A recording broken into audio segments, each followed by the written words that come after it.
What's going on, Cover1? What's going on, Bills Mafia? Welcome. Happy Thursday. Happy schedule release night. This is a big day for the Buffalo Bills, big day for the fans, and big day for the NFL. Of course, another part of the NFL's plan to completely monopolize our entire day, our entire week, our entire month, and our entire year. So here we are. We are going to be dropping this schedule with you guys. But before I get deep into that stuff, my name's Thomas DeLaus. This technically is Buffalo Late Night, though it's a little bit different and it looks a little bit weird. I am joining you here tonight, obviously, with a bunch of familiar faces, starting from the top and working our way around. Next to me, I got Joe Derosa, the host of the Under Review podcast. Next to him, we got Mike Bunt, the host of Going Deep Pod. Below him, we've got Chris Kepner, who is the everybody's favorite, does everybody utility jackknife, as well as host of Playback. And to the left of that, everybody's favorite weatherman from Buffalo Rumblings, the host of the Bruce Exclusive, my guy, Bruce Nolan. Fellas, how we doing? Good over here, man. Thanks for having us. Of course. So, guys, obviously, as you know, the schedule just released. Super exciting stuff. We are in for an unbelievable season. So, without further ado, I'm going to bring this bad boy up. This is the unofficial, I worked really hard, I hope this doesn't bother your eyes, schedule for the Buffalo Bills.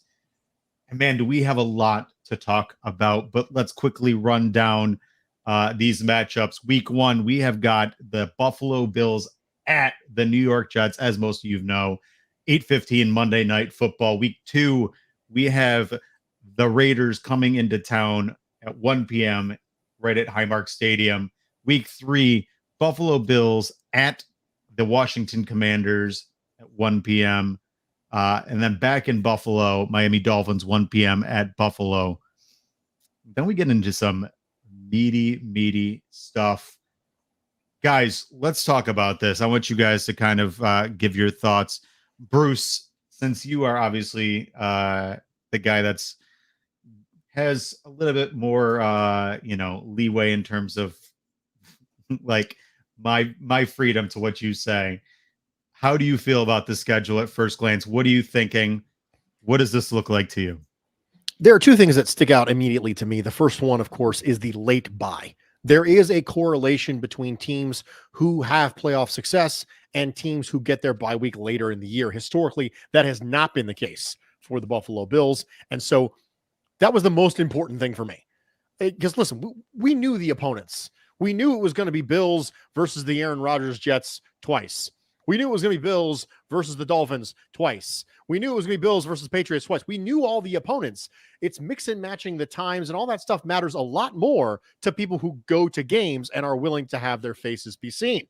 But for those of us who are not, instead, the most important thing becomes, when is the bye week? Because it is the thing that matters the most strategically. I think looking back on a schedule, you can say, oh, well, that was ill-timed. But looking forward at a schedule, it's harder to be able to make that call. You can look back at something and go, man, that stretch really ended up being a really, that was a gauntlet.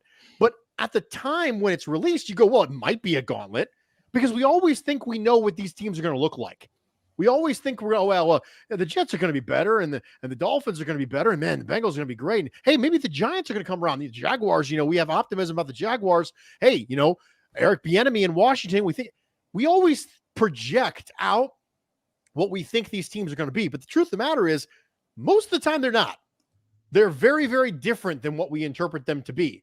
Is Denver going to be a completely different offense with Sean Payton, or is Russell Wilson just washed? Well, we'll figure it out when we get there. But so looking forward, we do a lot of projecting. Looking backwards, you're always like, well, that was not what I thought it was going to be. But to me, the thing that stands the test of time, and the data backs it up, is when's the bye week. Give me a week 13 bye week every single week. I don't care if the Bills are banged up in week 4 and you say, well, it'll be a good time for an early bye. No, it wouldn't. Stop. Because no matter how banged up you are week 4, you're going to be worse week 13. So give me that late bye. Give me all the late buys. Thank you. Good night. I love it, Bruce. Yeah, I'll tell you that that was a big talking point, and for obviously a lot of fans, people were wondering after that Jacksonville game in London, did the Bills have to have a bye week immediately following? As you can tell, that Week 13 bye is at a great opportunity, especially for a team that you know has its eyes set on potentially the Super Bowl. So let's go right into it. Mike Bunt, what are your thoughts looking at this schedule? Is there a game that stands out to you initially? There's a bunch on this schedule. It's hard to pick just one. The one I'm probably most excited about will be obviously the Monday Night Football opener against the Jets on the road. Aaron Rodgers, Josh Allen, right off the bat, you get to see who's going to take the early lead in the divisional race, and I think that's the one that really sticks out the most on the schedule. Sure, you could bring up games like Kansas City, Cincinnati, or some NFC opponents like the Eagles and the Cowboys, but the Jets are a serious contender to the Bills' throne right now in the AFC East, especially if you believe Vegas odds. They have decent odds of actually having of competing for an AFC East crown this year. So I think right off the bat, an exciting matchup to start the year. Joe, when you look at this schedule, obviously there is quite a stretch. We go from week 8 playing the Buccaneers on Thursday Night Football, week 9 Sunday Night Football against the Bengals, week 10 Monday Night Football against the Broncos, and then week 11, week 12, week 14, week 15, all 425 games. What are your thoughts on what could be potentially not only a gauntlet, but a stretch that the Bills have quite possibly not done in a very long time outside of the normalcy of a 1 p.m. game? Well, there's a few thoughts. The first one is, and Chris, you made this point in the chat earlier. So that Bucks Bills game, you essentially are getting the mini bye going into Cincinnati, right? So you have that 8:15 Thursday game, but then it's Sunday night going into Cincinnati, and you're playing a tough team on the road, but you get a little bit of rest, so there's some good there. Then from there, it's you're going Sunday to Monday, so you get that extra day with Denver and coming into Buffalo.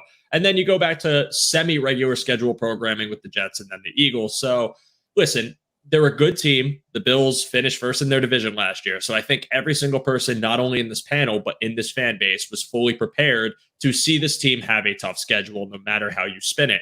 But I, like Bruce said, I'm a fan of the later bye, and I'm a fan of all these primetime games. And I think if you want to be the best, you have to be the best. Time and time again, that's been the case. And naturally, you're going to go through rough points in the season where you play a lot of hard teams in a row. But also, again, we're very early on.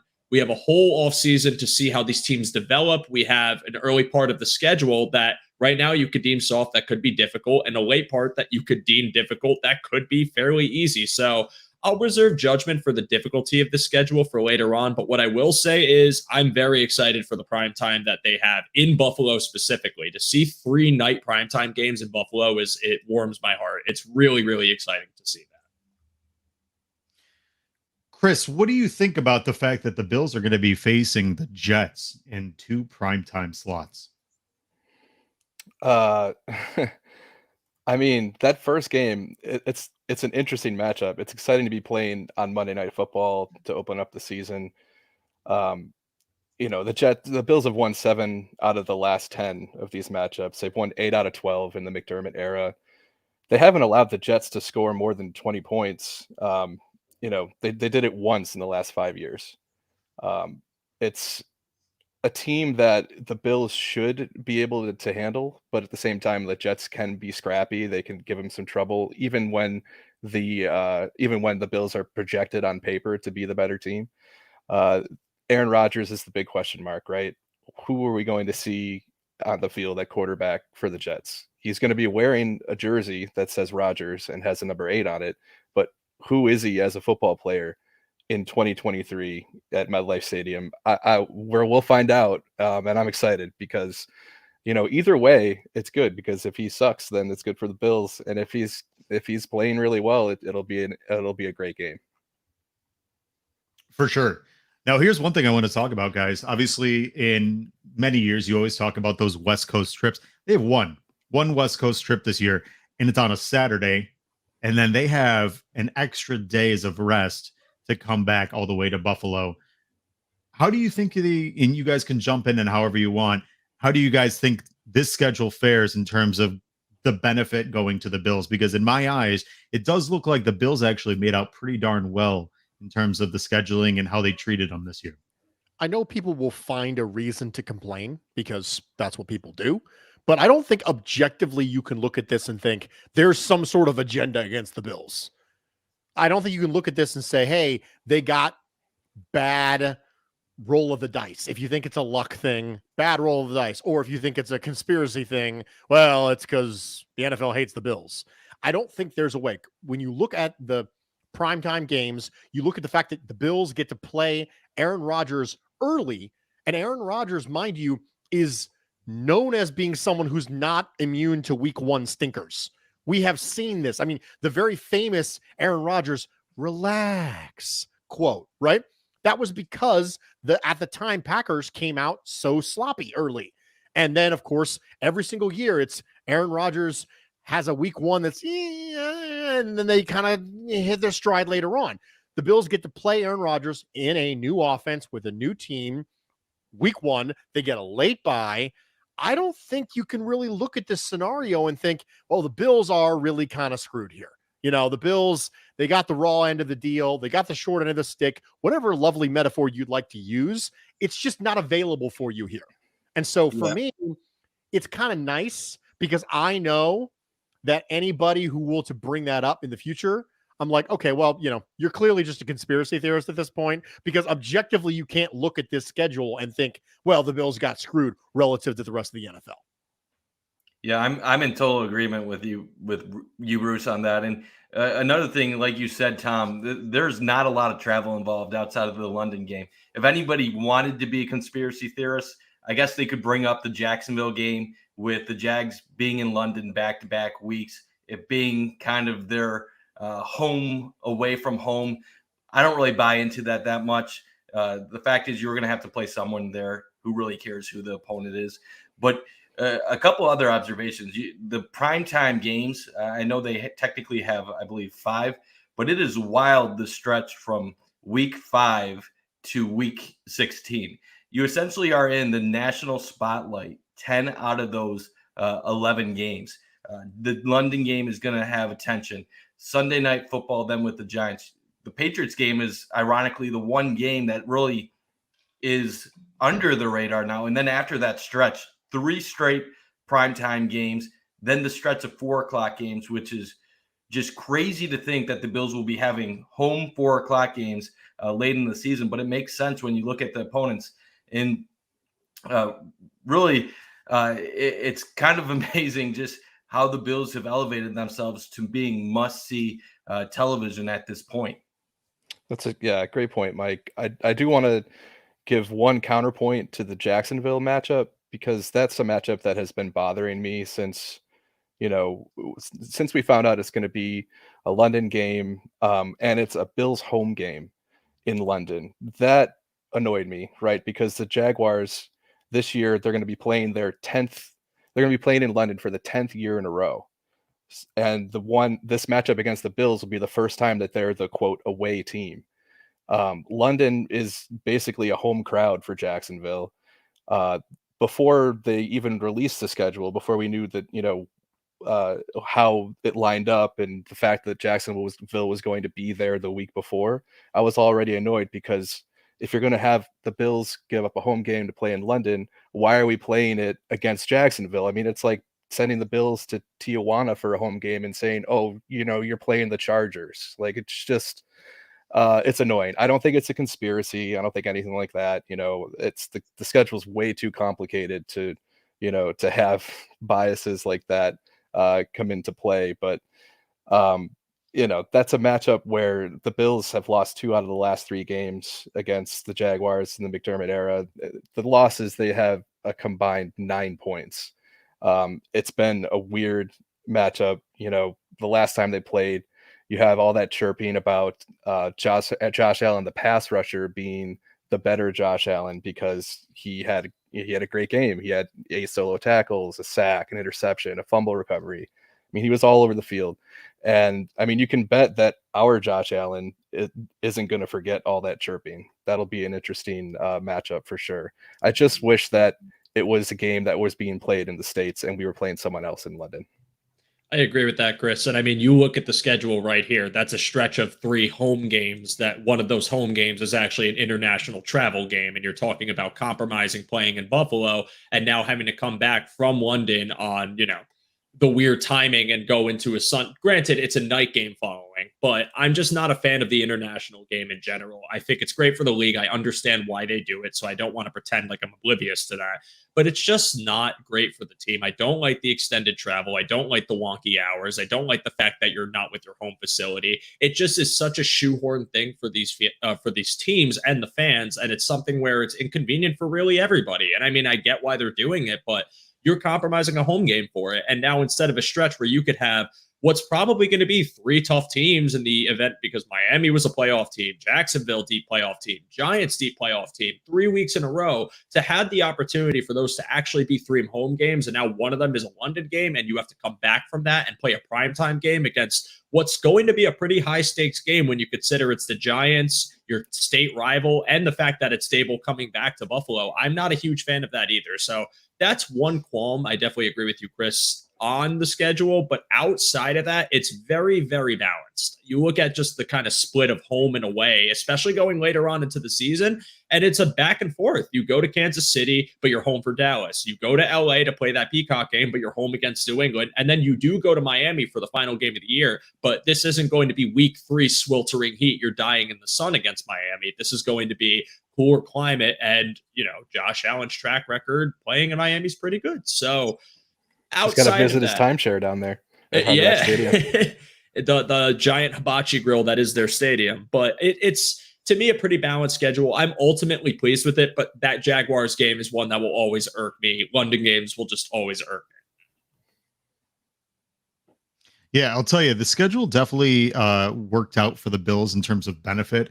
But the one thing that we got to keep talking about, and I know it was something that, of course, was going to be discussed. Mike North, who is the VP of scheduling, spoke with Matt Beauvais and Sal Capaccio.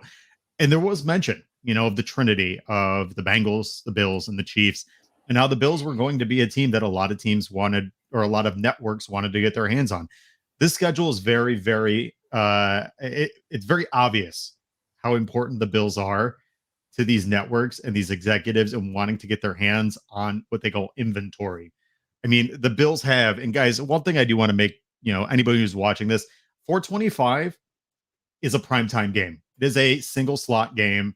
It is the Bills are the main focal point of that time slot. That's huge. So you're talking 4 straight weeks. They're that primary slot. The Saturday game against the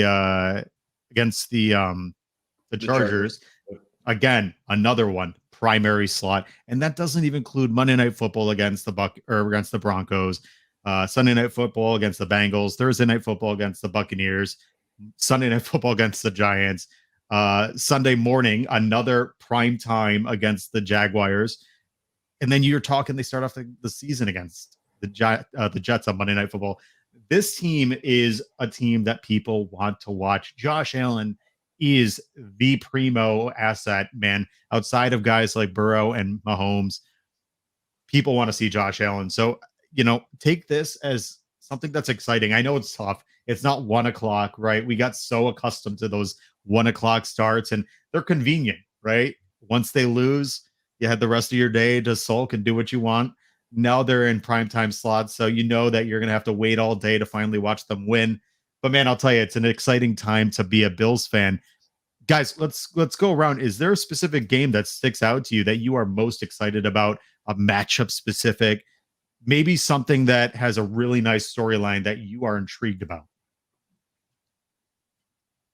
I know that many people are not going to be super excited about the Jaguars game, but I'm excited about the Jaguars game, not just because of what was previously mentioned about Josh Allen, but also because these are teams that you have a good idea for what you think that they are, but each of them made some key changes offensively to try to make the next step. For the Jaguars, it was the acquisition of Calvin Ridley. And for the Buffalo Bills, it's first-round draft pick Dalton Kincaid. So when you look at them, you think, okay, both teams made the playoffs last year. They're trying to get to the next step. For the Bills, it's get to the Super Bowl. For the Jaguars, it's let's go ahead and make a run. And you saw Trevor Lawrence turn the corner last year, and you say, okay, well, we saw what Josh Allen did when Stephon Diggs came there. We saw what Jalen Hurts did when he got AJ Brown. Let's go get Trevor Lawrence, his wide receiver. Let's go get him Calvin Ridley. Listen, Christian Kirk's a nice player, okay? And for everything that they've said previously about a former Buffalo Bills second-round pick who ended up in Jacksonville last year, actually had a fairly decent year, Zay Jones did. But let's go get him the guy. And when you have an opportunity, especially to buy low on a player like Calvin Ridley, you do it. And the same thing is true for the Buffalo Bills. They did not think Dalton Kincaid was going to be there in the 20s. So both of them were able to do what they believed was get an offensive weapon at reasonable or better value in order to help take the next step for their passing offense. And so it's a core that you're familiar with, but with a nice little wrinkle, just a little sprinkle of something new on there, right? It's like when you go to like a Tex-Mex restaurant, you go to some sort of fusion food. You go, okay, well, that's a nice little twist on what I'm used to. I've never had this with guacamole before.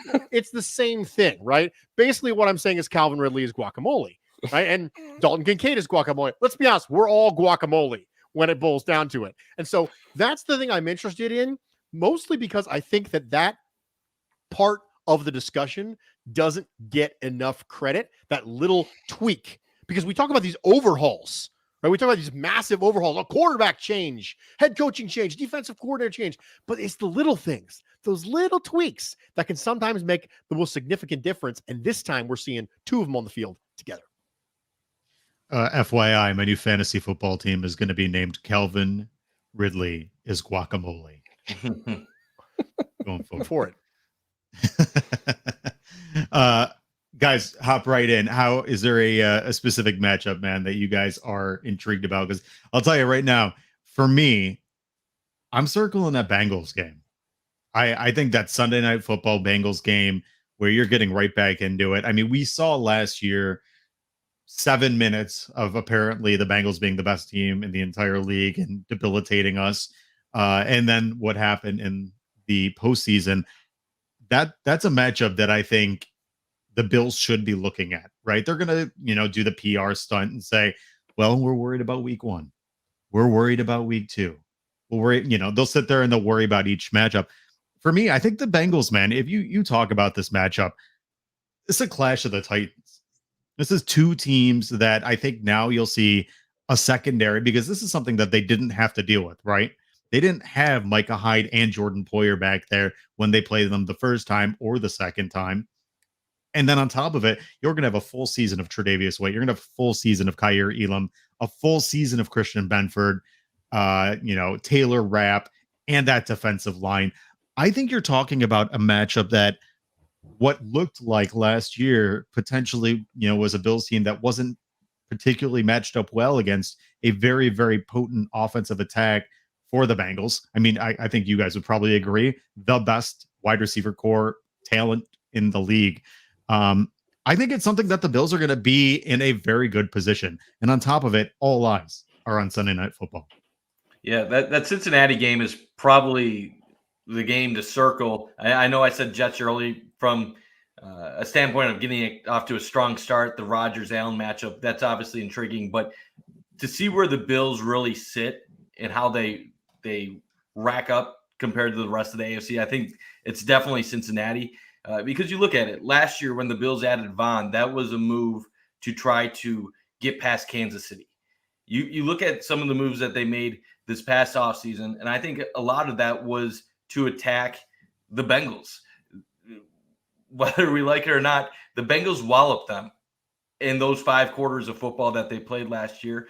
And the one thing that has commonly been said about the Bills' defense in previous years is despite them being tremendous, they can be predictable. And teams like Cincinnati are able to exploit you.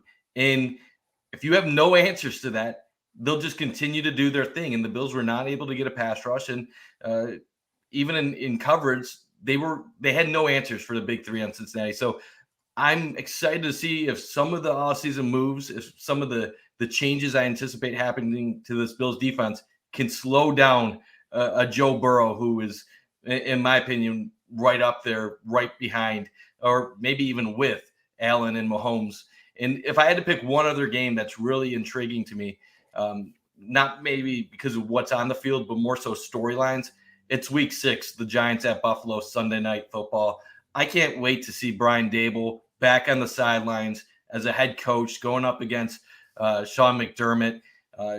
You have Daniel Jones, his new apprentice, his protege that he's trying to coach up, has that extension. We'll see how close Daniel Jones is to a Josh Allen up close in person. And selfishly, I went to the same high school as Brian Daboll, so it's going to be great seeing someone that went to my school coaching an NFL game back in his home city of Buffalo.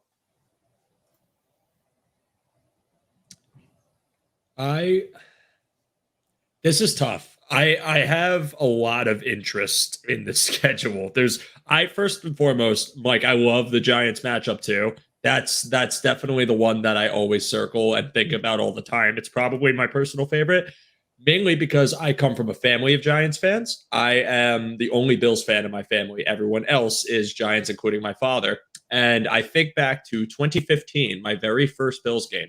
My father and I did the trek from Poughkeepsie, New York to Buffalo to see my first Bills game, Giants versus Bills. If you all remember that game, that was not fun. I was very sad on the car ride home. So for me, I take that game personally, and I want to have bragging rights against my whole family, and I want to be the alpha of my family that day. So the Giants are absolutely one, but I'm also looking at the second Jets game. And the biggest reason why is you're opening up the season against them. There has been a very large amount of discourse about the New York Jets this offseason, and rightfully so. You just got a Hall of Fame quarterback. The team is poised to take that next step and looks very good. They had a great defense last year. They were literally above average quarterback play away from potentially being a playoff team. So I understand the excitement. However, to be the best, you got to beat the best. And the Bills won the division last year. So there has been a lot of chatter about their hopes and their potential, and I get it, and it's from a justifiable place, but you got to beat the best to be the best. So if they go to MetLife, the Bills, in week 1 and drop that game, the discourse will grow. It will spread. It will become a mushroom cloud of takes that I'm sure Bills fans are not going to be happy about. That next Jets game will be circled, and if they lose that game, the Bills in week 1, it will be circled in red with arrows pointing to it with exclamation points. Because if there is one thing that I know about this team, it's they are about vengeance. They will come back and play harder and play a better game than they did the first time. We saw it last season. We saw the first time they played the Dolphins in Miami, the first time they played the Jets in MetLife, and what happened in those final 2 encounters that we played those teams. The Bills got the last laugh. And the final encounter in the playoffs against Miami, the Bills got the last laugh. So for me, if the Bills win that game, there's still going to be a circle around it because, again, this discourse isn't going to stop. You know it won't. But if they lose this game, even bigger. It's a huge game, and the battle for New York never gets old to me. So I'm very excited to see those two. There are a couple of teams that I never get tired of watching lose. The Patriots are one of them. We've got 2 1:00 games against the Patriots this year. You were talking earlier, Thomas, about the number of games, right, that are, if not primetime, in national spots. And I'm counting 11 and 12 if you include the Miami game at the end of the season, which is just wild to think about as a Bills fan, how far this team has come. The games that you guys talked about already, I'm really excited about any of these primetime games, but I want to highlight the Dallas game because that is the other team that I never get sick of watching lose. The Bills have only played Dallas 13 times, and 2 of them are pretty memorable in Bills history. And you're looking at a game in mid-December, Dallas coming to Buffalo, that has the potential to be, a nice cold setting for a game where the Bills have a chance to show who America's team really is. And the only thing that would make this matchup better for me is if it was on CBS and Tony Romo was calling it.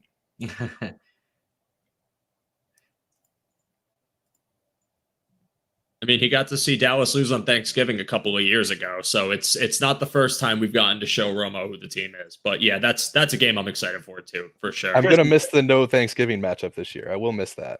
I'm Maybe not. next year. You said there's two memorable games against Dallas. Obviously, you're talking about the two Super Bowl matchups, but you could also say there's a few other memorable Dallas games in this century alone. The Monday night game where they somehow blew it against Tony Romo when he had 5 million interceptions, and even that Thanksgiving game back in 2019. It just seems like whenever the Bills play Dallas, you have an interesting game going on, and especially with the QB matchup, Allen and Dak Prescott. That's going to be a fun one. It'll be interesting what network that's on with how things are changing. But I would love that on the schedule. Does it say Fox? I didn't even see that. So that'd probably be Greg Olson and as the color guy there. But that's going to be a hell of a matchup. Mike, I don't know why you had to bring that up. I mean, we're supposed to be in a positive headspace right now. I don't know why. I mean, why you got to bring this down? I mean, schedule release, it's hope. Social media team is on their A game, I'm sure. I haven't got a chance to watch their video yet, and then you got to bring up Monday night against the Cowboys, man. I was having a good day, all things considered, and then you got to go and drop that on me.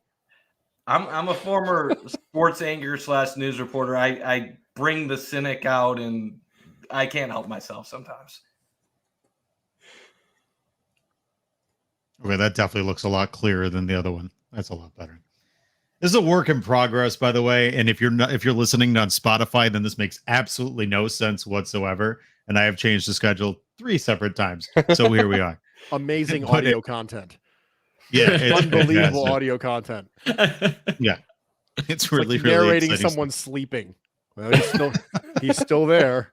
And he honks shoes for the 36th time in the hour. I want to point out too, very excited about the Eagles game. Not excited about the timing of it, but very excited about the Eagles game for a few reasons. One, I have no ill will towards the Birds. I actually really enjoyed the Birds. I think they are very much a parallel to the Bills in a way. Two, I might be going to that game. So that could be fun. And that's Thanksgiving weekend. It's after Thanksgiving. It's after Black Friday. So, I think that'd be cool to just kind of cap off your holiday with a really fun matchup with a really good team. The overwhelming majority of my family are Eagles fans. And so every time it's Eagles Bills on the schedule, I just turn my phone off until the end. Because I'm not a trash talker. I don't do the trash talking thing ahead of time. I just make sure that I say the things after the victory. That's just the way I'm wired. I don't talk leading up to it because I'm in a very, like Mike mentioned, there's a cynic in all of us, right?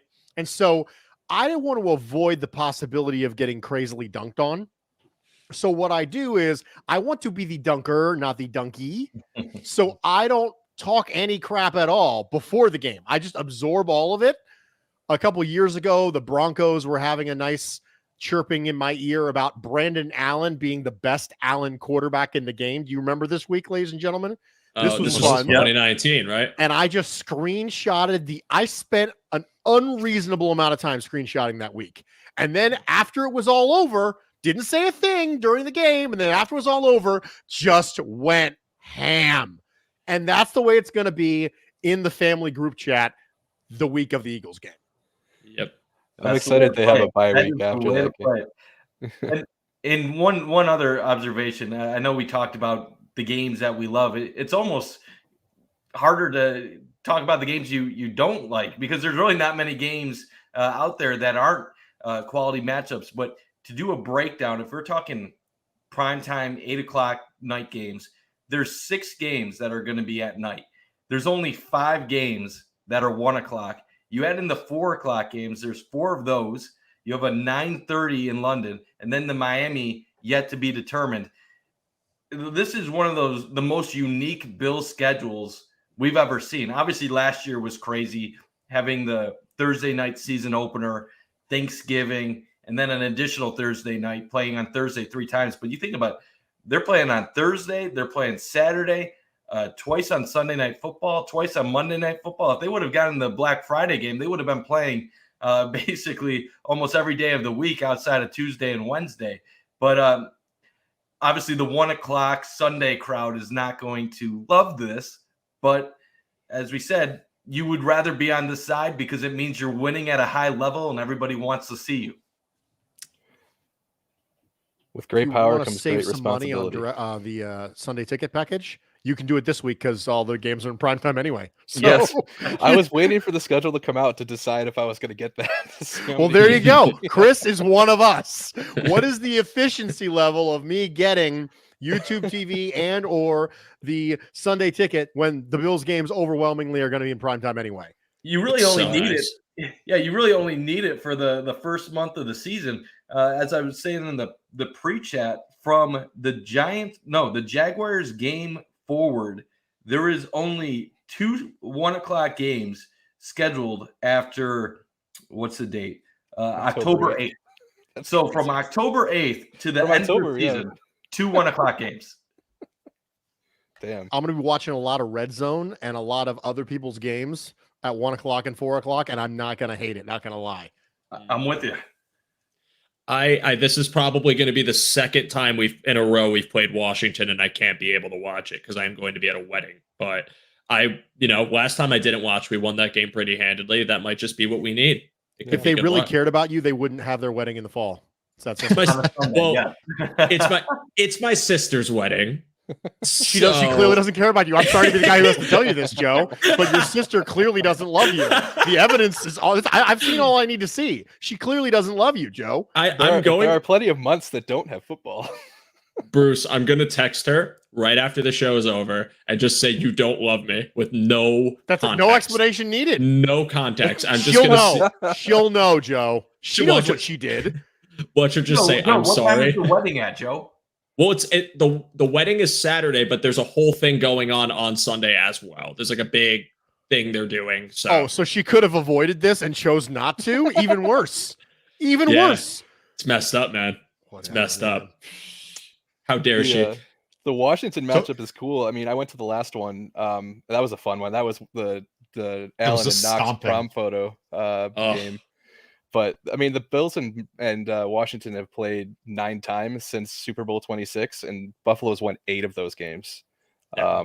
So I mean, it's been pretty lopsided since Mark Rippon and them beat us. And Kirk Cousins. Never forget. So let's go ahead, gentlemen. We're going to let's go ahead and go down the schedule, talk about each game, and we are going to give our early win-loss projection on these matchups.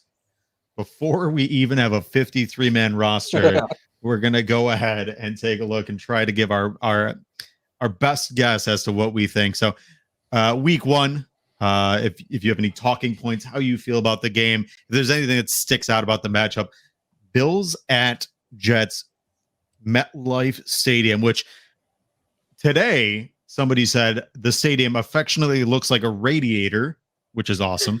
Yeah. So what are your thoughts about week 1, New York Jets? If we all spend meaningful amounts of time talking about every single game, we're going to be here for 4 hours. So I'm just going to say win for all the reasons I previously mentioned about Aaron Rodgers early in the season. Yeah, I'm the same way with that. Also, McDermott coming into a season, he'll have some disguises. Rodgers struggles week 1 traditionally recently. So I think the Bills will get the win.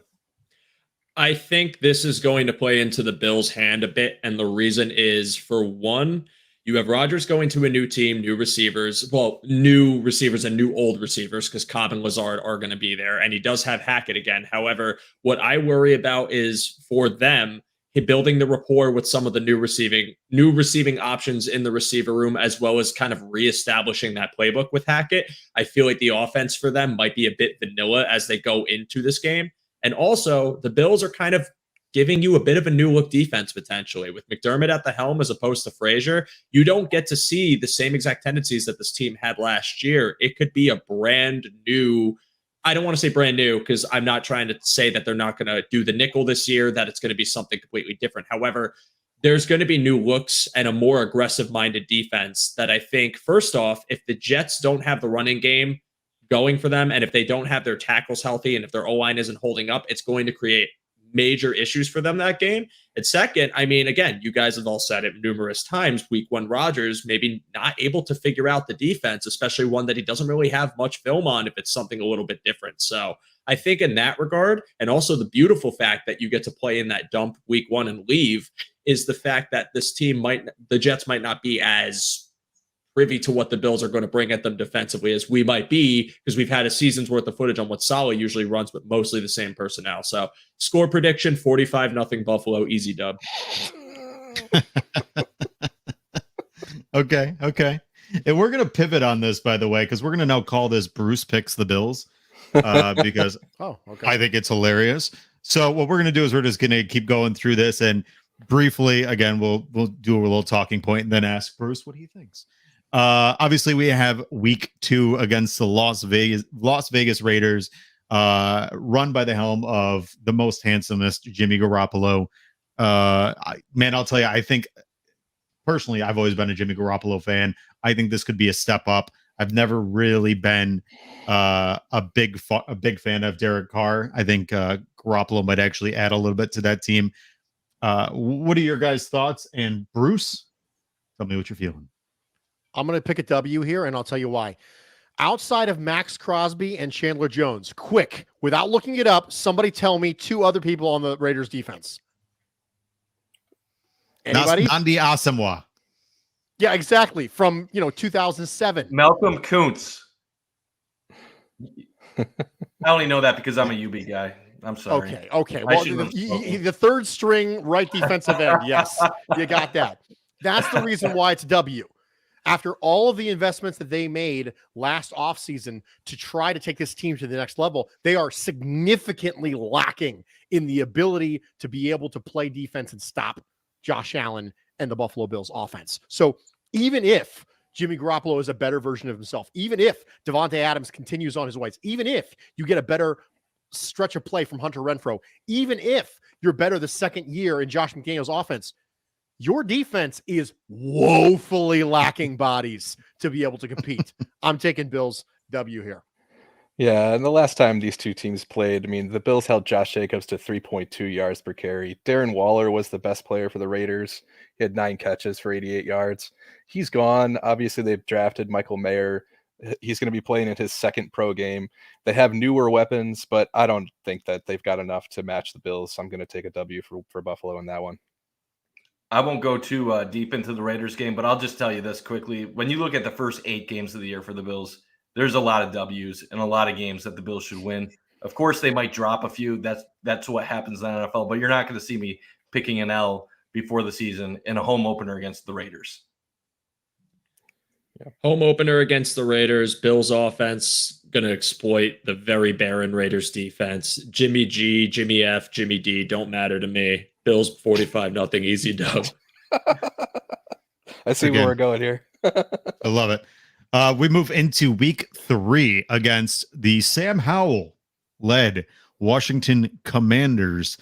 Man, I'll tell you, this is another one of those matchups that I'm just ready to move on past. That team is going to be terrible. They are absolutely tanking for what's his name? Caleb Williams. Caleb Williams. I was right. That was the right name. Lovely.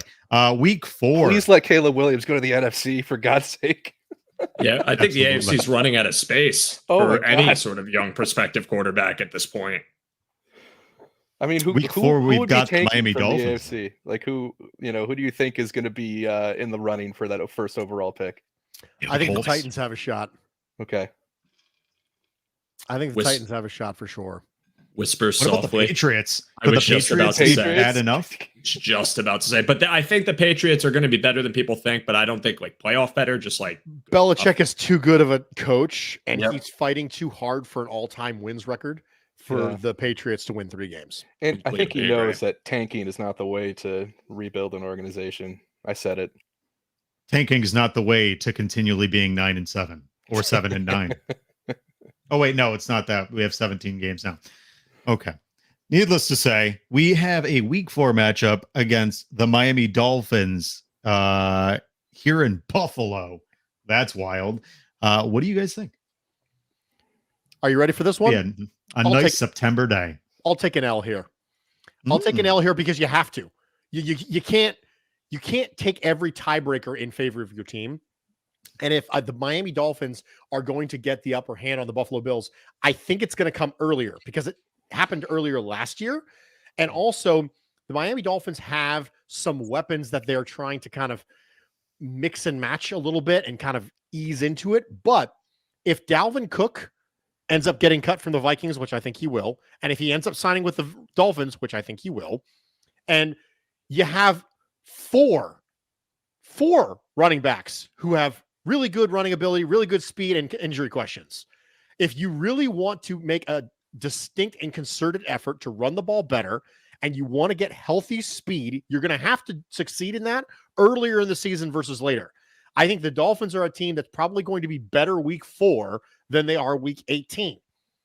You add that to the fact the Tua durability problems. And so for me, when I look at this team and I look at the Miami Dolphins and say, okay, when is it that their best opportunity is? It's early. So even though, yes, I think the Buffalo Bills are a better team than the Miami Dolphins, but we all know that better teams don't win every week. Like, that's just not how the NFL works. The lesser team wins all the time. One of the reasons why wins not being a quarterback stat is such an incredibly compelling thing that, everybody loves, because everyone loves that concept, is because better quarterbacks don't always win. Better teams don't always win. That's the joy of the NFL. We say any given Sunday, and then we completely say the opposite when it comes time to our team. Well, my team beat your team, therefore we're the better. No, that's not how this works. That's not how any of this works. The reason why the NBA and the NHL have series in the playoffs and things like that is because they want to know definitively who the better team is. And best of 7, best of 5, best of whatever the series is, that's going to help you have the sample size to know what the better team is. The NFL doesn't have that. It's one game, ladies and gentlemen, and sometimes the ball doesn't bounce your way. So for me, I have to take an L at some point. The Bills are very unlikely to go undefeated. So I'm going to go ahead and do it. Week 4, Miami. I'm going to take an L too, but not in this game. The Bills have won 9 of the last 10 against Miami, 11 out of 13 in the McDermott era. It took losing half the team to heat stroke for Miami to beat them, which, side note, I don't care what anyone says, that situation where the visitor's sideline has to be in the sun all game while the home team gets shade, it's not fair. I think the Bills will win this game. I do have an L coming up, though. Yeah. So, Bruce, by the way, I love your point about the better team not always winning and how the NFL playoff system does sometimes lead to a team just getting hot at the right time or maybe getting a little bit lucky. We saw it recently with the Rams. And it's one of those things. You just want to give yourself as many opportunities as you can to make the playoffs and then hope that you just have your year one of those times during your run. But I'm going to pick a win here. I do think Miami presents a lot of challenges for the Bills. When you have Tyreek Hill, Jalen Waddle, good luck to anybody trying to slow down those guys, especially when Tua was healthy. A lot of Bills fans last year, I think, they were laughing when the Dolphins were crumbling down the stretch, but a lot of that was due to Tua being hurt. If Tua is healthy, the Miami Dolphins are one of the more electric offenses in the league, even though Bills fans don't often want to give them credit for that. I'm going to give the Bills a win because I don't think Miami will be able to stop Josh when it matters, but I do have a loss coming soon as well, Chris, as soon as the next week. So for me, it's incredibly tricky because Miami is a team that I feel like was on the path to getting humbled. And what I mean by that is when you saw that Chargers game last season, it almost felt like you were starting to see the recipe to stopping them, and that was disrupting their rhythm and their timing. I think a McDermott-led defense that's more aggressive is going to do better at that, and I think it's going to play into the secondary strengths a little more with maybe some more press coverage to try and jam these guys at the line of scrimmage and maybe try to take some of the speed out of it. Because to me, I've always felt like this. I think Tua is a good quarterback. I'm not going to sit here and try to pretend he's nothing or anything. His injury concerns are his biggest problem, but when he's healthy, he commands that offense well. They're a very fast-moving unit. The thing about Tua, though, is it almost feels like he's the type of quarterback to throw to the open receiver and not throw the receiver open. So if you are going to jam them up and disrupt their timing, I think you have a lot of success against Miami. Now, Whether that can happen in this week or not is to be seen, because we also have to see if this Bills defense, with maybe some new wrinkles, is capable of doing so.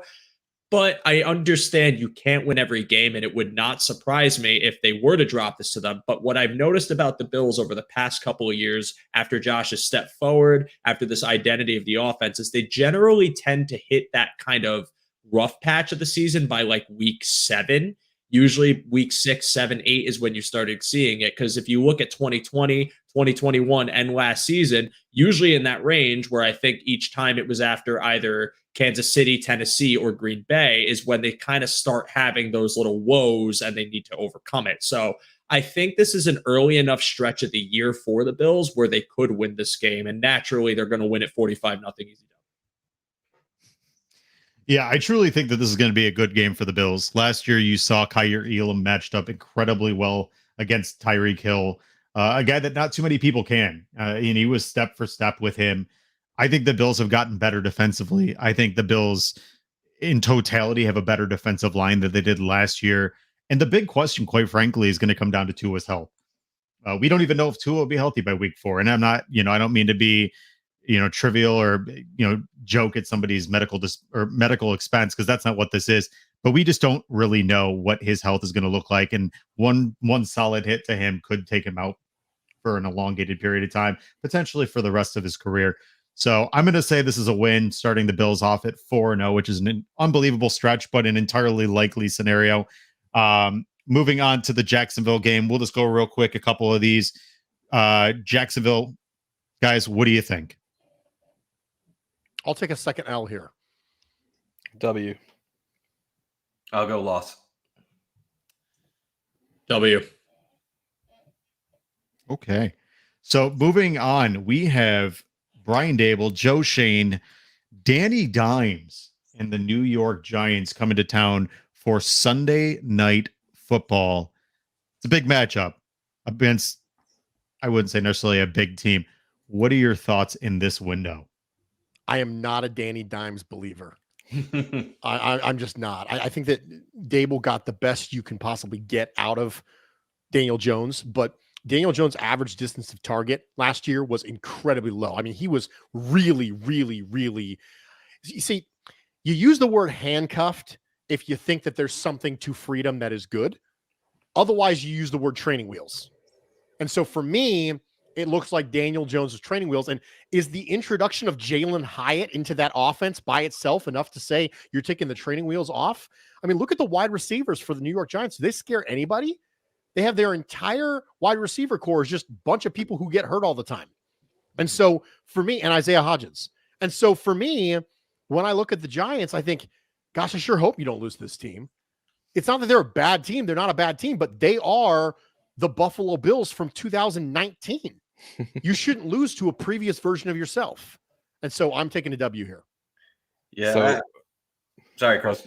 Just real quick. So all that is perfectly valid. The talent gap is there. I'm going to pick an L for this one. I feel like that Brian Daboll has been preparing for this game for a long time. I feel like he finds a way to out scheme McDermott and get the Giants to win. So I am complete disagreement with that. My thing is, I just don't have a ton of respect for Daniel Jones. I appreciate that he guided the Giants to the playoffs last year, but as Bruce has said, QBs are not wins are not a QB stat. I think that was a team performance last year to get to the playoffs, and I think a lot of people helped Daniel Jones carry him into that spot. And hey, credit to him for turning it into a contract and being able to stay in New York a little bit longer. But I actually do think this is a game that the Bills are going to win comfortably. And I'll say double-digit point win for the Bills at home. I think they're going to be pretty pumped to go up against their former offensive coordinator. And I think they'll light it up on Sunday night.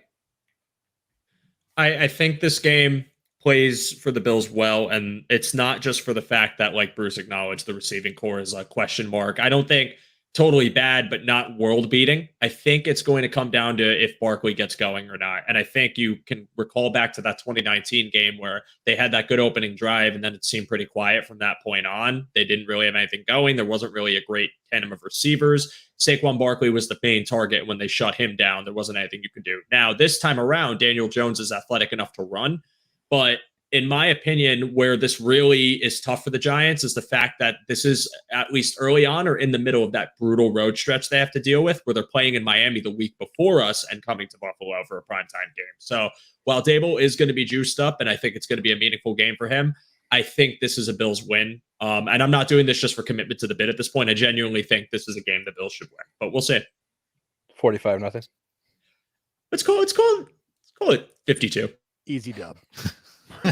I'll tell you Easy this dub. much. If there's anybody that can, you talk about the fact that Dable's preparing for this, Josh Allen and the Bills are going to know every tendency when it comes to Brian Dable and what he likes to do. I think the Bills are going to be such a matchup for the Giants that they're not going to know how to handle what Josh Allen's going to be able to throw at them. And at that point, you're talking, maybe is Dalton Kincaid a big piece of this offense? Is he ingrained into the offense and really able to take a big step into his role as that slot receiver? I'm going to say that's a win as well. I have the Bills at 6-0 going into a Week 7 1:00 game at New England. Win. Spoiler alert, I think the Buffalo Bills sweep the Patriots this year. Yeah, we can just skip this one. W. W's all across the board for the crew. Love it. 54-0. 54-0. Wow. You're getting a little wily. I'm going to say this real fast, though. We're sleeping on New England. I don't think they're a Super Bowl contender this year, but I think we're sleeping on them a bit too much. I think they're going to be a very competitive team. And I think when we talk about the AFC East totem pole, there's a very realistic chance that this team could be in the wild card conversation. Do I think they're a division winner? No. But Belichick, like Bruce said before, is coaching for that record. And we can't forget some of the moves they made. They got Gesicki, they got Juju, they drafted who's the kid from LSU, Butte. There's talent on that roster. Bill O'Brien's coming back. You're going to have a better offensive mind to go at Mac Jones, who I think got a bad shake. I'm not going to sleep on that team. I think they're going to be competitive. I don't know if a sweep would be my take. You guys almost scared me off of it, but I was going to say an L for this, and I'm still going to say an L for this one. I'm going to give we've beaten them 6 out of the last 7 times. At some point, Belichick figures out a way to get a win against the Bills again. And I figure this is the best chance, it being at Gillette Stadium, 1:00, which may be coming off a hangover from a rough loss to the Giants, which I just picked. So that's why I'll go with an L on that one too. I'll tell you this much. Going into the Week 9 matchup against the Cincinnati Bengals, the Bills could absolutely be 8-0. Do I think they will be? It's probably not likely. But the matchup that the NFL gave them to front load their schedule is incredibly favorable. They have some easy matchups, they have some favorable matchups, and then they just have some games that I think are pick'ems for the most part. And I think that Tampa Bay game, I'm not entirely sure who's going to be starting for the Tampa Bay Buccaneers at this point when it comes to their quarterback. But I think the Bills almost took them to town when it came to Tom Brady 2 years ago. And I think the Bills are better now than that team back then. So I'm going to say the Bills are 8-0 heading into Cincinnati. I think they beat the Bucs. Yeah, but Buccaneers game to me should be a win. They'll literally be at home with Baker Mayfield. That's kind of cool. Yeah, that should be another win. I think going into Cincinnati 6-2 should be their worst case scenario. When you look at the matchups, you have the Jets, Miami, Jacksonville, Giants. Those are 4 teams that I think worst case scenario they split. I know some of you think New England can give them a challenge. I don't personally think that's the case. I think we're looking at 6-2 or 7-1 heading into Cincinnati, and then that's when things start getting interesting, in my opinion. Joe, I just want you to know I caught your at home with Baker Mayfield joke. I didn't want you to miss the fact that I totally got it there. You didn't get the laughs that I feel like you deserved there, but I just wanted to acknowledge It's because it. he's been hammering that joke like all day. Well, you know what? It's the first time I've heard That is it. So not it's a little bit true. like you tell That your is not spouse the true. exact same story every time, and eventually she starts rolling her eyes at you, and she's like, "Oh, that's a lame story." And then you guys are out, and you tell that story in a group of friends, and it absolutely bangs. And you look over to her and go, "See, it's a Yes. good story." And she goes, "Yeah, it's a good story the first time, not the 47th time." I'm the type of person who, I don't care if you were with me earlier when I said it. If someone in the room or enters the room and they did not hear the joke, they're going to hear the joke, and you're going to deal with it Can't because waste they a good deserve joke, to hear man. it too. You can't. It's like milk. It expires quickly. I'll keep that in mind when the Denver game Hey, comes Mac up. Jones. Thank you, Bruce. Thank you. I'm here for you. Oh God, I love it. So let's get right into it. Week 9, the Buffalo Bills play what could be one of the biggest games, probably will be one of the biggest games of the Bills season, and likely will be a matchup that could depend or definitively make that 1 seed very, very juicy come later in the season. Gentlemen, how are you feeling about this matchup? I mean, you can't feel good about it based on what you most recently saw. I mean, any goodness that you feel is something that you're just projecting, because it's not based on anything you just recently saw. Because you saw the Bills play 5 quarters against the Bengals, and none of them went well last year. So I'm going to take this as an L until I see otherwise. Now, I know that there have been some specific strategic decisions that are made, as mentioned earlier, by the Buffalo Bills this offseason that seem to be, let's go make sure we can beat the Bengals. And I understand that. But until I see that in practice, I'm going to go ahead and take this as an L. I'm going to give it a loss also. I know a lot of the Cover1 listeners know this, but I don't know if Chris, Joe, Tom, Bruce, if you guys know this. So I went to college at Ohio University, same town that Joe Burrow played his high school football at. I called his games on the radio when he was a sophomore in high school, when his dad was an assistant coach for the Bobcats. And Joe Burrow has been doing this for the past decade. I remember when he was on the freshman team in high school, and people were like, wait till this guy gets up to varsity. And as a sophomore, a school that had only made the playoffs once in the last 20 years, advanced to, I think, the regionals. He was scoring 50 points at halftime in these games, running clocks. And since that point in time, I've had an immense amount of respect for him. He's always been able to process things at an elite level, elite accuracy. A lot of people say he's like Tom Brady because of his fire. I've always thought he's like Peyton Manning with how he can run an offense. And I just think he's a tough matchup. And then you add in the fact they have the big 3 at wide receiver. In an offensive league where almost every advantage goes to that side of the ball, I don't know how the Bills stop a guy like Joe Burrow unless they can get pressure. And I am not convinced that this Bills team, we'll see what changes this year, it will be able to get out, will be able to get to him with how quickly he processes things and how quickly he's able to get the ball out. So I have a loss just because Burrow is a machine. I love Josh Allen. Obviously, there's nobody like Josh in the league. But I think for this matchup, Joe is at an advantage. I think the Bills will score more points in this game than they did in the playoffs. I really hope that they'll avenge that loss. I can't project it yet, so I'm going to say loss. Bills are 6-3. So I'm going to say, based on the trend, it's a win. And here's why. Every single time the Bills in the Sean McDermott administration have lost to a team in the playoffs, they have beaten them the following season. Or not the following season, the next time they matched up. So they lose to the Jags in 2017, they beat them in 2018. They lose to Houston in 2019, they beat them in 2021. They lose to Kansas City in the AFC Championship game, beat them in the regular season. Lose to them again, beat them again. Now, again, it's not indicative of playoff success, but that's been the trend.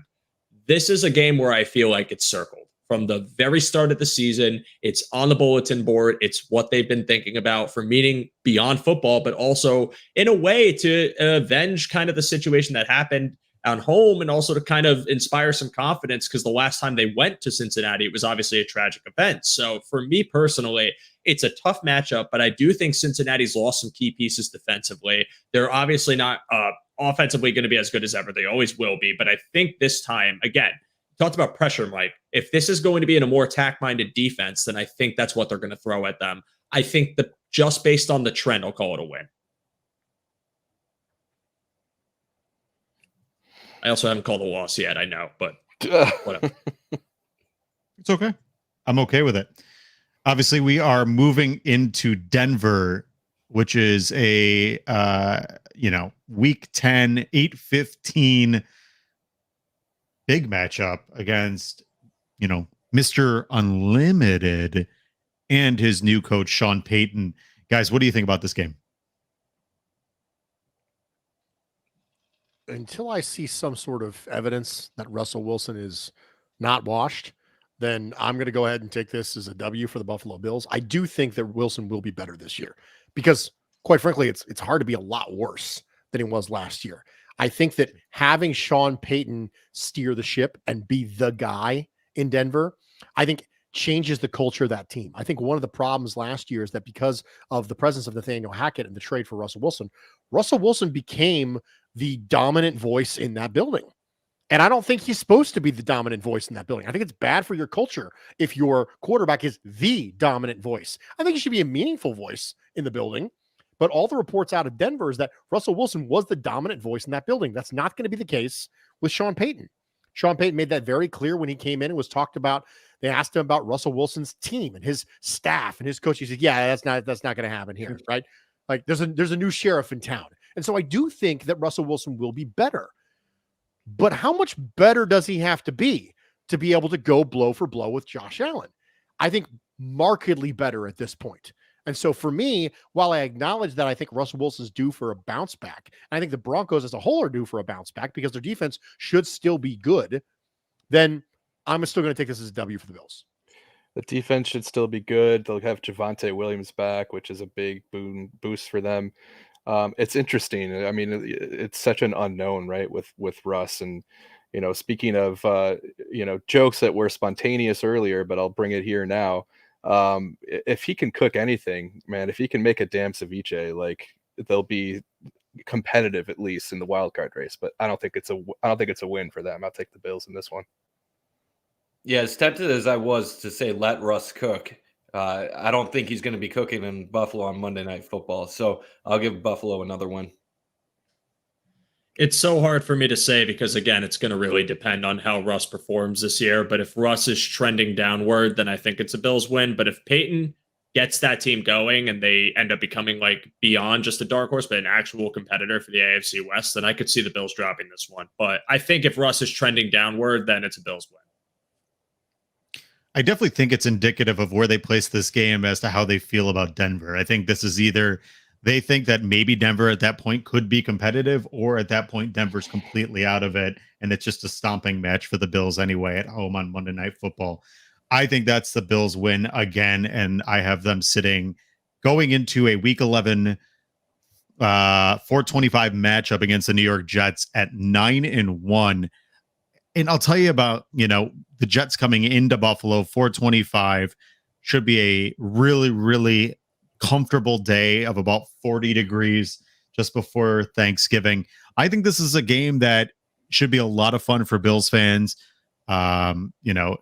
Gives them the chance to get excited about playing at home just before Thanksgiving without the tempt or the worry about watching on Thanksgiving. I think this is another big time victory for the Bills. I know it sounds crazy to keep putting these wins in front of the Buffalo Bills, but I think this team has the competency. And I think at that point, either the wheels have fallen off for the Jets or they're in the thick of it. And I don't necessarily feel very confident with that. I'll take an L for the Bills. I think that sweeping your division is one of those things you don't realize that you picked until you picked it. And then you get through your schedule release and you go, oh, I picked the Bills to sweep the division. It's extremely uncommon to sweep your division. So I know that the Patriots made it look easy because the rest of the AFC East was unbelievably incompetent for 20 years. But sweeping your division is extremely difficult. And teams drop games to teams they probably shouldn't. And they drop games to teams that get hot at the right time. For all the reasons why I took the Buffalo Bills to beat the Jets week 1, the inverse of that is true here. Rodgers has a tendency to get hot right in the second third of the season. And then sometimes he just kind of poops out in the playoffs. Well, this is right in there. So I'm going to take an L for the Bills here. Yeah, I mean, I was thinking about that sweeping the division when I picked the Patriots win in Foxborough. I'll take the Bills here. I will believe the Jets are going to be good with Aaron Rodgers when I see it. I don't know. You know, the last time we saw Aaron Rodgers play, I was not impressed. So, you know, I know it's a different team. I know the Jets have a better defense, but for now, I'm going to say the Bills sweep this year. I gotta say, I'm hating being behind Bruce because he's saying everything that I'm thinking, but he's articulating it way better than I could have, which is something I just have to accept right now. But I'm going to start picking some losses in these upcoming games, and it's not that I think the Jets are better than the Bills or even some of these games coming up like KC, Philadelphia, but I think sometimes when you just go, who's the better team in all these matchups, you end up at the end of the schedule picking like 15-2 or something crazy. And my thought process is you look at, they've had 2 13-win seasons in the last 3 years. Their win-loss total is going to probably be around, I don't know what the over-under is, but I'm assuming it's probably 10.5, 11, right around there. Once I start picking wins in all these big games, it's going to start to feel unrealistic as far as their win-loss record. I think at the end of the year, you're looking at 12 to 13 wins, so I'm going to have to go a loss here for reasons that Bruce said earlier. I agree. Being completely serious, I know I've been picking wins, but I absolutely could see them dropping a couple on the schedule so far. I just want to clear that up. But with this game in particular, well, first off, I'm really glad it's a home game and not a road game like last season where it was we first met the Jets later on in the year in mid-November, early November. I am glad that it is a home game. It's going to be a tough game. I think it's just a situation where the Jets are probably going to be finding their stride, assuming everyone's healthy. So this is a game I could see the Bills losing, unfortunately. Then we move on to week 12, playing the Philadelphia Eagles, 425 big time matchup against a potential Super Bowl favorite. As much as I'm going to hate my family's group chat this week, I'll take an L here for the Bills. Yeah, this is a tough one, right? I mean, here we have 2 matchups in a row coming up against the reigning conference champions. I mean, there's a bye week in between, but still, that's a test. And for the Philadelphia game, you're coming out at, you know, it's the last game before your bye. They're a really physical team. I'll go with an L for this one too, and that gives me 4 so far. So whatever that is. I'm going to pick a loss as well in this game. Philadelphia has one of the most complete rosters in football right now. You think about their defensive line, their ability to attack the quarterback, 70 sacks last year in the regular season. Hopefully by this point in time, we'll know what the Bills' offensive line is and if they're able to protect Josh or not. But that's going to be an extremely difficult challenge for the Bills front. So I'm gonna give a loss just because I think Philly's just a little bit more complete overall when it comes to some of the important positions on the team.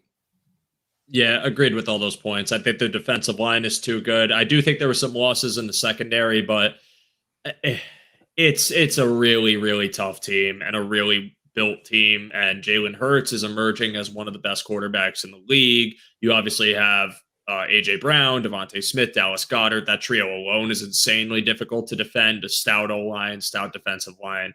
This is a game where I could see the Bills really taking it down to the end, and they could win it, of course. But I think in all realistic sense, it's going to be a loss.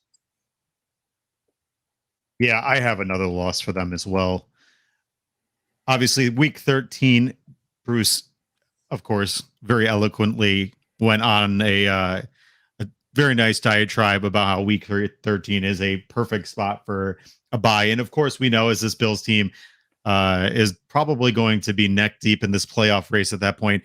It'd be a good time for them to kind of, clean up their wounds and fix themselves up, especially for a Bills team who found out last year that they are not completely free from the injury bug. Last year, they got hit hard, potentially harder than almost any team in the NFL. I think that week 13 bye is going to be super beneficial to them.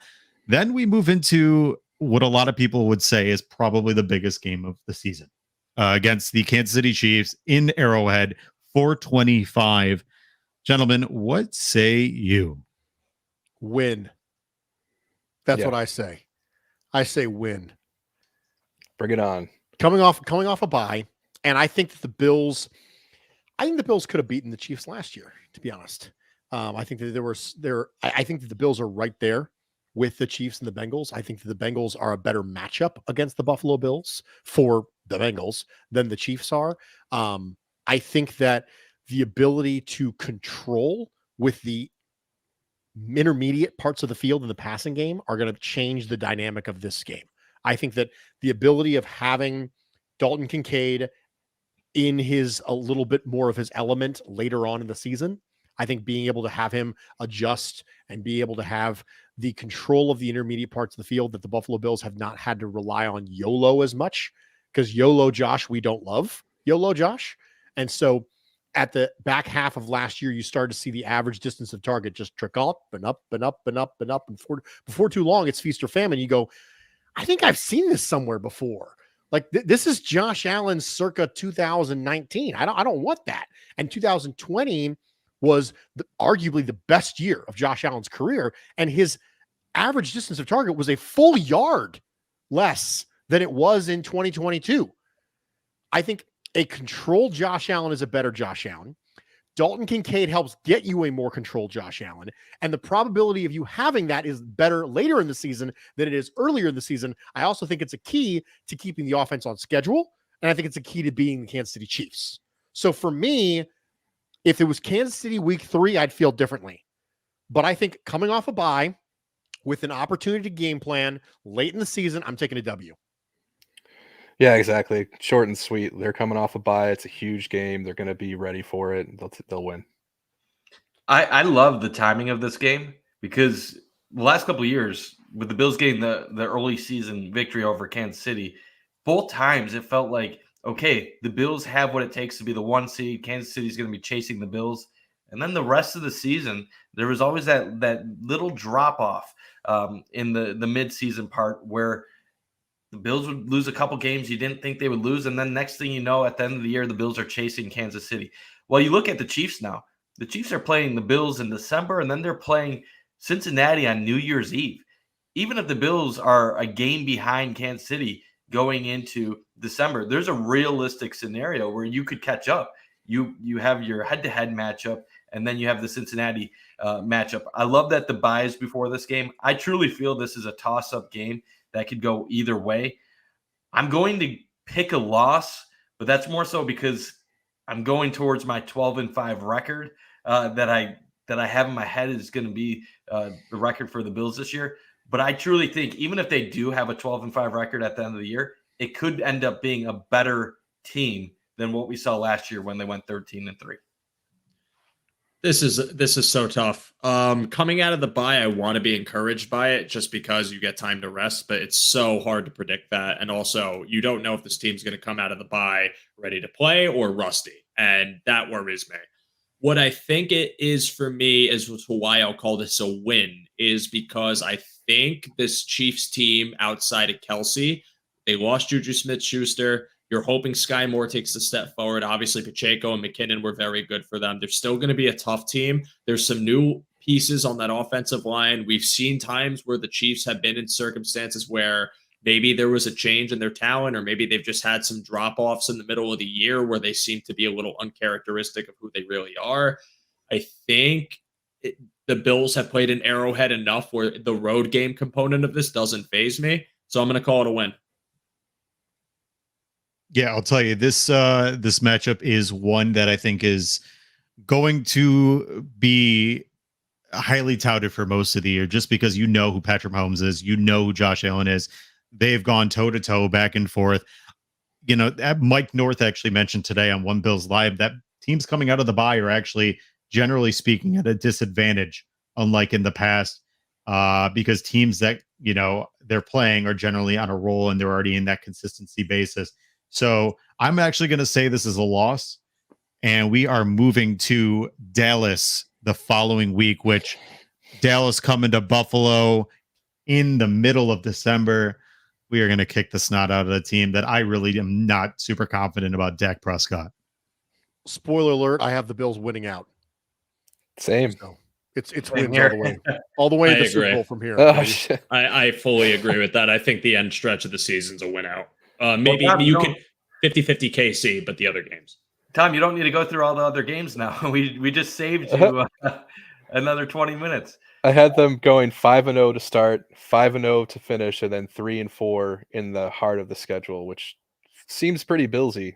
And let's be real. 100%. What has been McDermott's kind of MO in recent years? It's been finishing the season on a roll. As far as wins and losses, obviously people would say they weren't playing their best football at the end of the last season, but people forget they were on an 8-game winning streak heading into the Cincinnati divisional game. The 13-3 year in 2020, they were on a roll from the Arizona Hail Mary loss going forward, where they couldn't be stopped until Kansas City in the AFC Championship. Even the year 11-6, December, they got things going to the point where they started establishing a run game. And in the playoffs, if it wasn't for the thing I don't want to mention, the 13 seconds, I think that team would have taken it all the way to the Super Bowl. So For sure. the Bills always seem to adjust their game when you start getting to December and roll from that point forward. They just haven't been able to continue that in past the divisional round most years.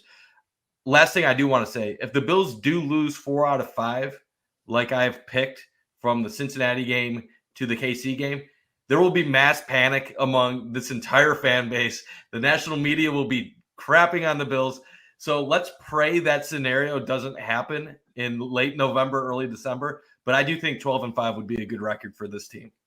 Mike, you brought up the Monday night Cowboys Seriously? game. You brought up 13 seconds, and now you just said What's the Bills next, lose man? 4 out of 5. What are you doing to me here, man?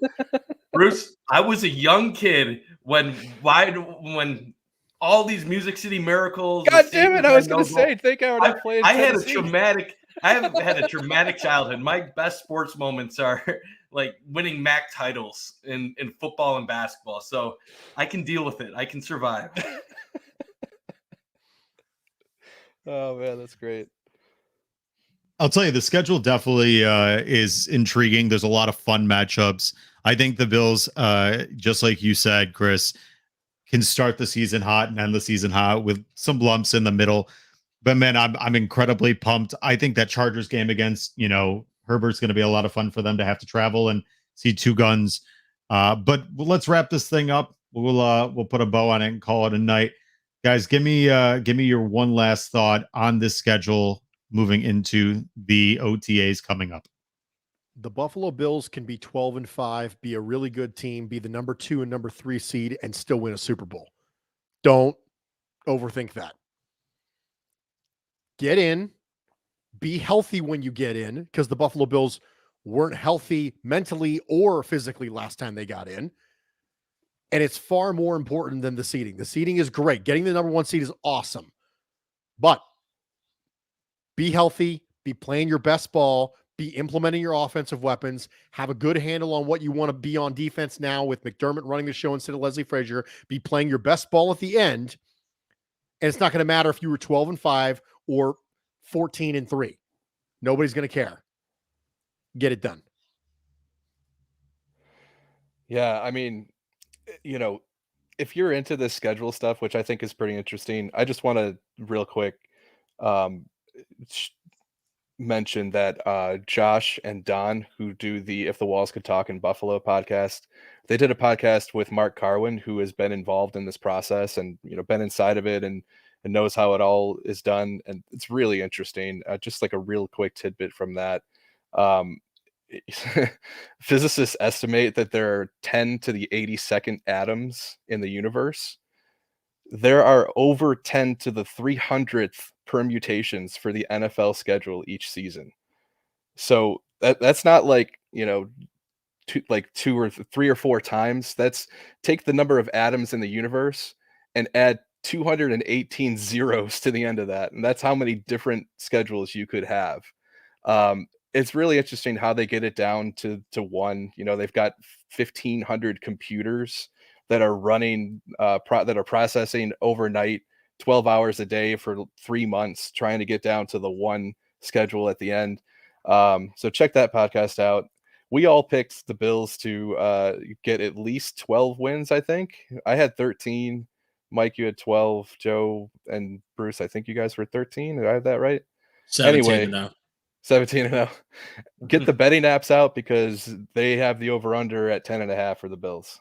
So let's get it done, boys. Yeah, and sorry, Joe. Go for it, Mike. Sorry. Yeah, my take is I like the schedule. Obviously, I'm a fan of the primetime games. That excites me. It's fun. I love that the Bills are going to be in the national spotlight. A lot of that is because I grew up not seeing any of that as a teenager when I was really getting into the Bills. But I look at the schedule as it sets up favorably for a strong start. Obviously, the middle part of the schedule gets a little bit more difficult. There's going to be that tough stretch with all those 425 games against NFC East opponents, including Dallas, Philly. Then you have KC mixed in there as well.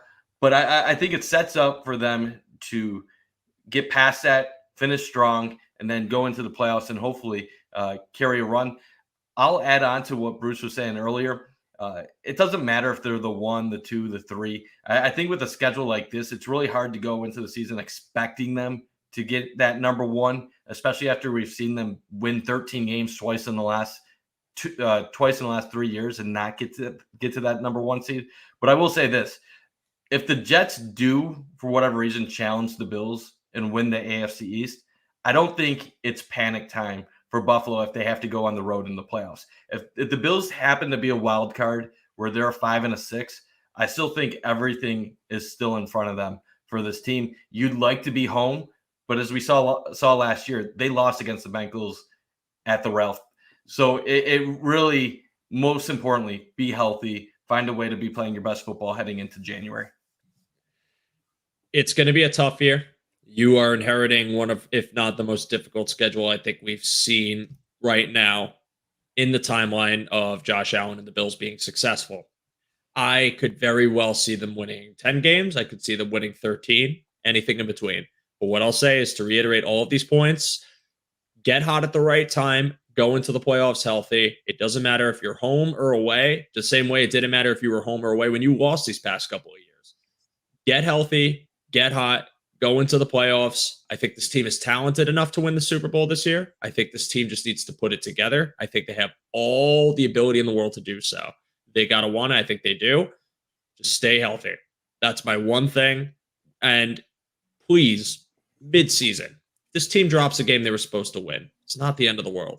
If they finish the season and miss the playoffs, knock on wood, then obviously we'll have room for discourse. But there have been so many examples in the timeline of the Bills where they have dropped games they were supposed to win, specifically mentioning the Jaguars game. As much as we hate it, it's going to happen at some point. Don't panic. Wait for the season to end and see how they fare in the playoffs. That's when it really matters. First and foremost, what I want to say is make sure you subscribe and hit that like button for this podcast, and check out all the stuff on Cover1. What I will say is, guys, it's a great time to be a Bills fan. And obviously with this schedule and what you're seeing, there's some matchups that are a lot of fun. You're seeing 12 of the matchups are outside of the 1 o'clock window, which is wild for Bills fans. And even more so, probably wild for the Bills itself. Just like all these guys said, it's all about stacking wins. Focus on each week and making sure that you're taking the task at hand. All these matchups, you're going to see the Bills guys posted a list of all the quarterbacks that the Bills actually face this year. And it's a list. It's a gauntlet. And it's going to be, when you're the best, you're going to face the best. When you're the number 1 seed in the division, you're going to face the best teams. That's what's happening. The Bills are the best in terms of when you look at them front to back.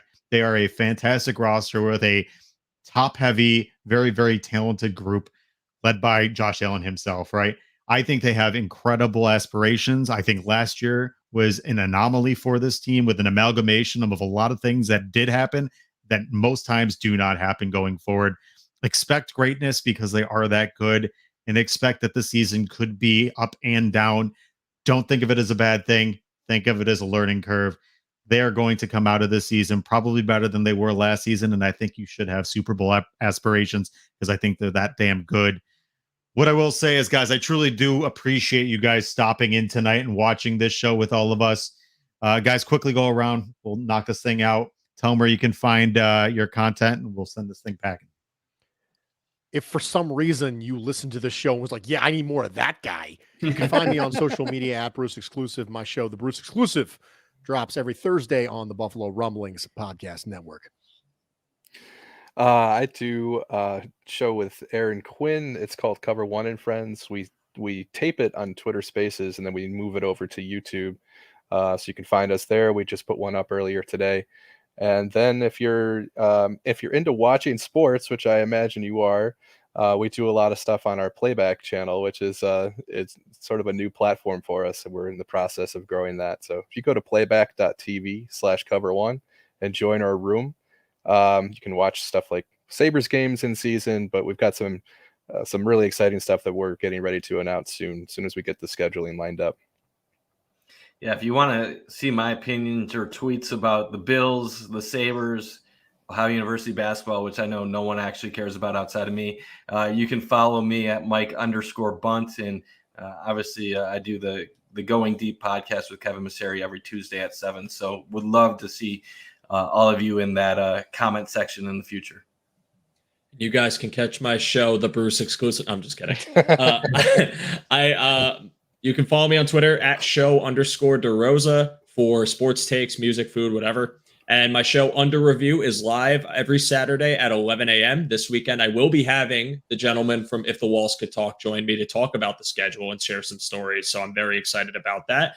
Live every Saturday, 11 a.m. Would love to see you guys there. This is a newer show on the Cover1 network, but really just one that I've been honored to be able to host, and it's been a lot of fun. And also, Thomas's show, you guys should watch that every week as well, because he is kicking ass, and I think he deserves all the recognition, especially for putting this together. Thank you for having us, Thomas.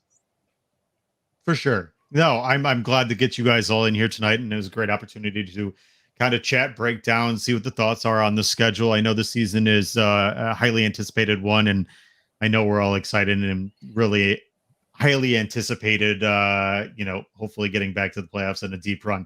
So my name is Thomas DeLaus. You can find me at the Thomas DeLaus. You can find me in weird Twitter spaces talking about anything.